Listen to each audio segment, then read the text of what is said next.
A decade ago, my colleague Tom Anthony and I gave a presentation that we called The Emerging Future of Search.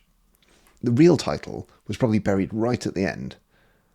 This slide, where the next trillion searches a year will come from.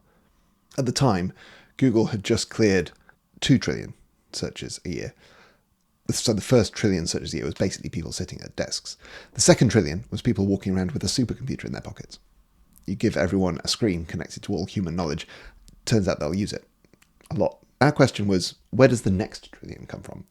We said it would come from questions people didn't know they could ask yet. Questions that computers were too dumb to answer. What we would now call AI. From the vantage point of 2025, this was an adorably, catastrophically small prediction. Google is now clearing 5 trillion searches a year. Back in 2009, I used to laugh at the idea that businesses should focus on generic single-word queries. The example I gave was breakfast. I said people would search for breakfast restaurant near King's Cross, but they wouldn't just search breakfast. What would that even mean? Then in 2016, I was that guy. I woke up in a Boston hotel, jet-lagged, tired, and picked up my phone and typed breakfast. And you know what? It worked. My phone had all the context that I couldn't be bothered to type. It knew my location, had a vague sense of my preferences.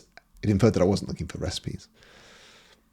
While a query like breakfast was useless in 2009, a query today might be, find me a breakfast spot near St Pancras Station that has good vegan options for my colleague, but also a proper full English for me.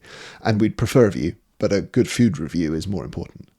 Sundar Pichai is saying things on earnings calls like people are typing in queries that are literally like long paragraphs. This is the new market, and it's bigger than mobile.